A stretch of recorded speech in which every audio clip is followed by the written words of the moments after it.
Hello, everybody, and thank you for tuning in to the Liberty Report. Today I have a special guest calling in from Alexandria, the president of Campaign for Liberty, a good friend of Liberty and a good friend of ours, Norm Singleton, who's the president of Campaign for Liberty. Norm, it's nice to have you with us today. Thank you, Dr. Paul. It's great to be here. Good. Norm's been working with me. I don't know if Norm's ever added up the years, but I think it's probably 20 years, and he's spent several years, quite a few years, as the legislative director in the congressional office. And since that time, he's been working with Campaign for Liberty, trying to influence those individuals, I was going to say another word, but individuals in Congress to do the right thing. And he had a lot to do with working with putting pressure on the Congress to do something about the Federal Reserve. He did that as a legislative director and working in the congressional office, but also the work the Campaign Liberty has done. So, Norm, how are things going? Are we going to have to battle the Congress again, or are they going to automatically do the right thing regarding the Fed? Well, as you know, whenever you have a Republican Congress and a Republican president, people who love liberty don't really need to do anything but just sit back, because as we saw during the Bush years, spending went down, our civil liberties were protected, and our foreign policy was completely rational and even humble. Now, of course, I'm being very facetious. Unfortunately, a Republican president and a Republican Congress can present a lot of challenges for liberty that we have to be active and engaged in, just as we do when a Democrat controls the White House. But it also presents opportunities. In particular, we actually do have a chance to pass Audit the Fed this year, because during the election, Donald Trump endorsed Audit the Fed. He even at one point said in a tweet that he would that the Fed would be audited in his first 100 days. So we have him on record supporting it. Unfortunately, he has not been talking a great deal about monetary policy since the election. So we do need to have some work on that. And that, of course, is a very important piece of legislation, because once it gets out there, I think more people will see what exactly the Fed is doing. And I would suspect that a lot more folks will want to join our cause and seek out to really change the monetary system, or at least allow people to have an alternative to it, because what it would uncover is all their deals with foreign governments, foreign central banks, and a lot of their real views on how they evaluate the economy behind their public smoke screens. Right. You know, the one thing we have to remember, I know you remember it, but we have to remember our listeners and our viewers, that politicians make a lot of promises, and they can be very popular, but when they're elected and in office, pressures come from all over. So we can expect that. So those who don't want the audit will put a lot of pressure on the president. But that means that we should be vigilant, and we have to continue with pressure from our people, which means that in that area we've been successful. So I would hope that the Campaign for Liberty will remain vigilant and very active on this issue. Well, we will, and you're absolutely right. The elected officials, and in particular the staff, really almost resent it when a group like C4L generates phone calls and emails and letters to their offices, because they kind of want liberty-minded people to vote for them every 2 or 6 years, and then just let them take care of their business in Washington. And it's tough to fulfill a promise you've made to a lobbyist or to some corporation or special interest, whether or not they're with the big banks or with a defense contractor or with a corporation seeking an XM loan. When you've got 50 to 100 calls a day coming in saying vote to audit the Fed, vote against the bailouts, vote to cut the budget. Right. And that's why what Campaign for Liberty does is so important, because it provides a way for those people who know and understand the truth and understand the philosophy to join together in an organized effort to make their voice heard in Washington. You know, Norm, I had been talking about the Fed for a long time. Matter of fact, it was one of the motivating factors for me first to get involved in politics in the turmoil of the 1970s. So I know in 1974, the very first time I ran, I talked about monetary policy and the Fed. And it was mostly to an audience that didn't exist. Nobody paid any attention. But I think you're very much aware, because you saw this happening, that a few years ago that has changed. I think it came out mostly with the sharp recession that we had in 2009, and the people started realizing maybe the Federal Reserve has something to do with these problems that we face. So I'm sure you have sensed the difference in the intensity, and that's why you probably made a bit of an optimistic statement that we have a better chance now than ever to get a true exposure of what the Fed's really doing. I think so, because politicians respond to what their constituents want when they know their constituents are watching them. When the constituents are not, when they think that the constituents are asleep, they'll go ahead and go along with the interest in Washington, with what you've labeled the deep state. The reason it's called deep is because it likes to operate in the shadows, and whereas we like to operate by dragging these issues out into the public and letting the people know what's going on. Right. And the Fed was always able to kind of capitalize on a cloak of secrecy, on a cloak of this is somehow beyond the ken of the average person to understand. It's even beyond the ken of the average member, although I think you and I could both tell some stories about working on the banking committee that might actually say there's something to the idea that monetary policy is not really easily grasped, easily grasped by the average member of Congress. But now you do have people waking up, and I think it was a really interesting timing in that we had your 2008 presidential campaign followed almost immediately by the collapse. And what I recall most about that is among members of Congress and members of the media who had kind of dismissed you before as saying, well, Ron Paul, he says that we're in the midst of a Fed-created housing bubble, and it's going to burst, and it's going to be bad for the stock market, and people are going to lose their houses, and the businesses are going to go belly up. And he doesn't know what he's talking about, because this is a golden age, and we have an era of perpetual prosperity, thanks to Alan Greenspan. All of a sudden, they were saying, well, maybe Ron Paul was right about something, and the tenor of the way people were addressing you then was, 6 months ago you told me this was going to happen, and I dismissed you. Now it's happened. What did you know that we didn't know, and what do you know about what to do about it that we can prevent this from happening again? And you told them straightforwardly, and they, of course, DC and the financial class, they don't want to do that, so they didn't listen, and so that's why we have Campaign for Liberty, which is again comprised of people who did listen to you in 2008 and 2012 and the years between and since then, there to make the politicians listen. All right. By applying pressure to them. No, and I think we're in better shape than ever as far as exposing the Fed, because when you can get the ordinary people now talking about it and talking about reforms, and there are reforms floating around, but we certainly want to participate in that to make sure the reforms are an improvement.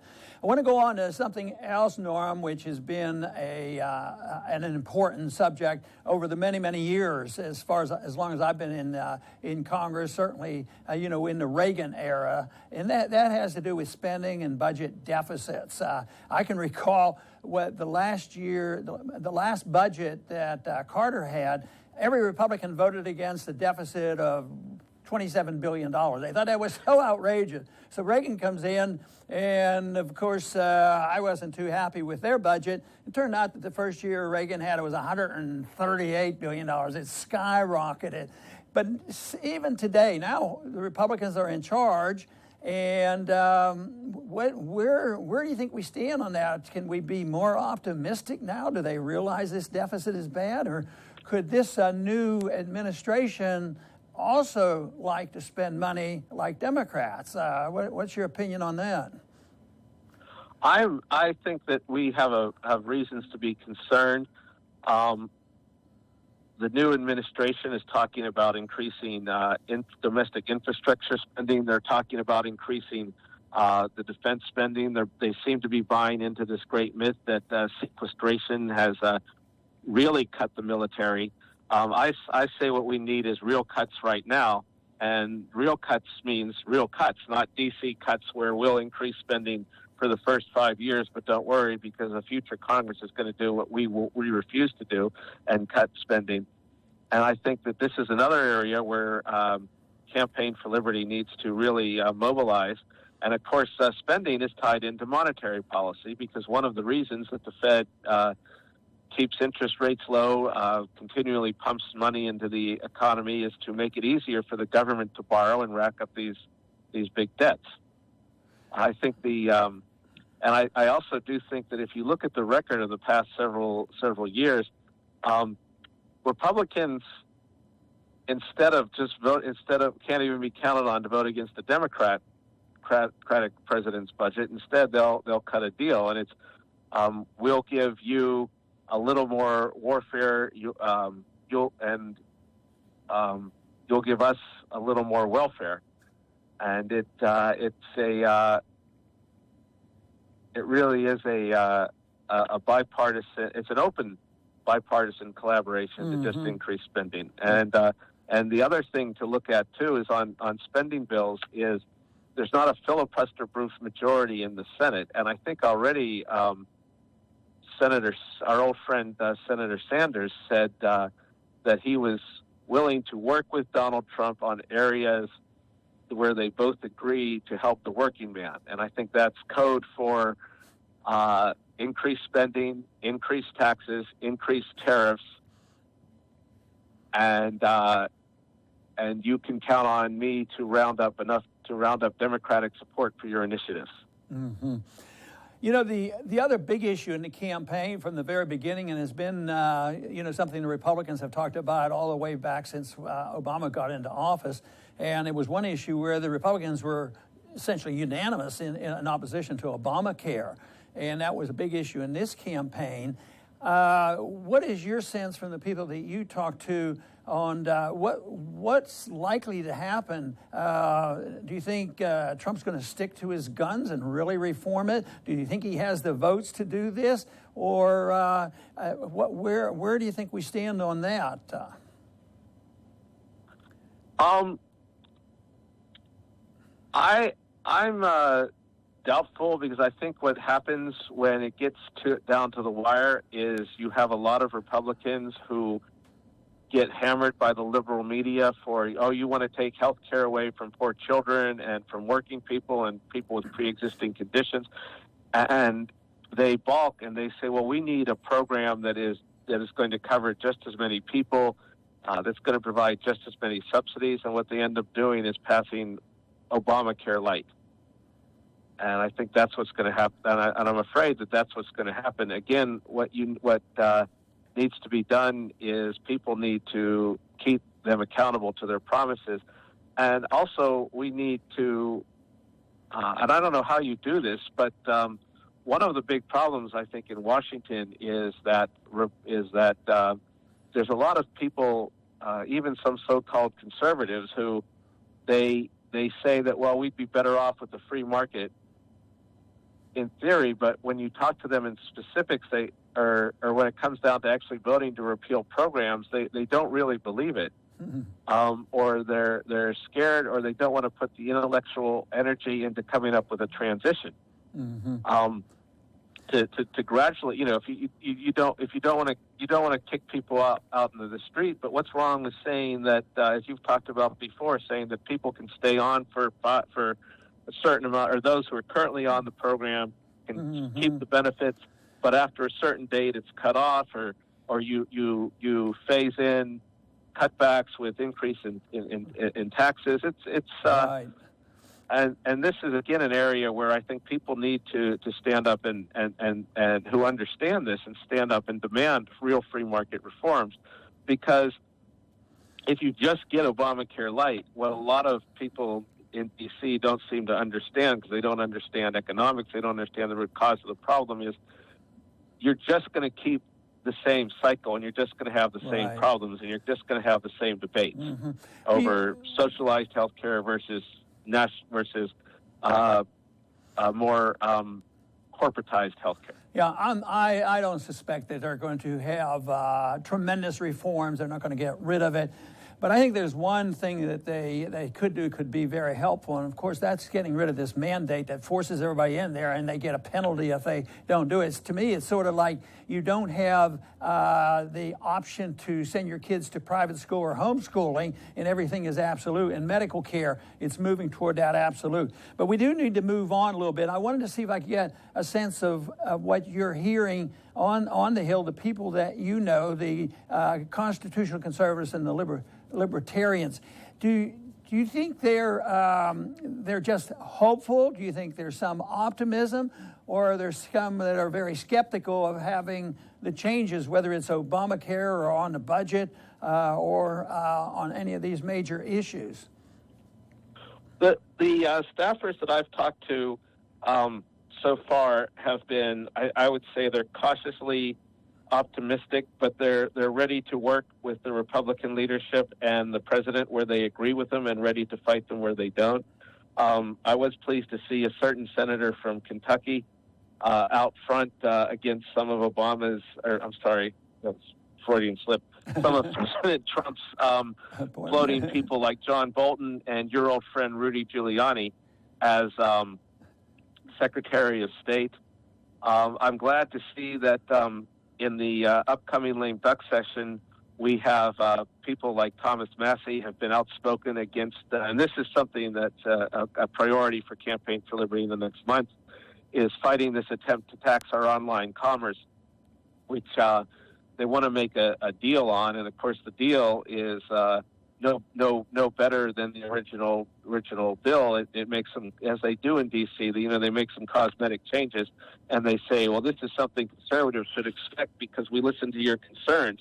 But our concerns is with the principle that says that if I buy something from Pennsylvania and have it shipped to me in Virginia, or you buy something in Texas from a vendor in California, the vendor in California shouldn't be forced you to pay California sales tax. They shouldn't be deputized as a sales tax collector for either California or Texas. Well, let's hope we can do something on that, and I encourage a lot of people to be wary of that and make sure that we can do whatever we can to prevent another tax, and that, of course, would be the sales tax on the Internet.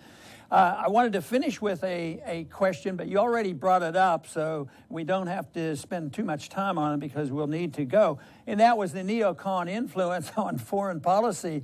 And it's hard to figure out. I haven't been able to figure out, but that's one of the things in foreign policy. I keep wanting to be hopeful, but when you see these names thrown out like Giuliani and Bolton, there's reason to be concerned, and I think you've expressed yourself pretty well on that, so we should be watching that as well. Even though that isn't the top of our priorities on Campaign for Liberty, it certainly involves true liberty and involves the military budget.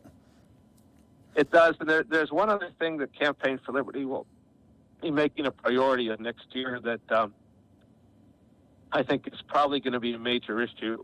Excuse me. It's this thing called mandatory E-Verify, which is where you have to have your name and social security number and maybe even your fingerprints or an eye scan because the language authorizes biometric identifiers in order to get a job. And it's sold as, well, this is just to make sure that everyone is legally allowed to work here so employees can't get away with hiring illegal immigrants. The problem is there's nothing in any of the bills that have ever been considered says this is only for immigration. And even if there was, Social Security numbers were only supposed to be used for Social Security.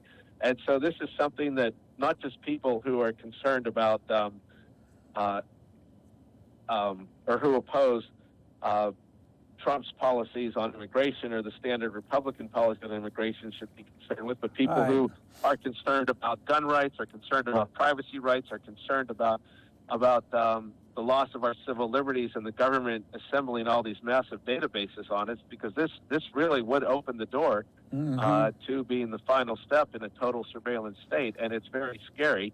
And they're getting conservatives on board with it by claiming that it's necessary for immigration enforcement when it's not, and B, not enough conservatives are saying, well, even if I like the idea of using it for immigration, am I really going to like it though when it turns into something where an employer can say, oh wait, you own too many guns, I don't want to hire you, or I could get in trouble with the government. Mm-hmm. Okay, Norm, we got to run, but I want to thank you very much for this update. It sounds like you have plenty of issues to deal with, so stay active and energize the population, because that's how you change Congress. I don't believe that direct lecturing one or two or three members of Congress will do it. The people, the members of Congress have to hear from the people, and that's why Campaign for Liberty has done such a good job. Norm, thank you very much for being with us today. Thank you, sir. Happy Thanksgiving to you and Carol and all your family and everybody, and happy Thanksgiving to everybody out there. Okay, and thank you, and same to you. And I want to thank our viewers for tuning in today, and please come back soon to the Ron Paul Liberty Report.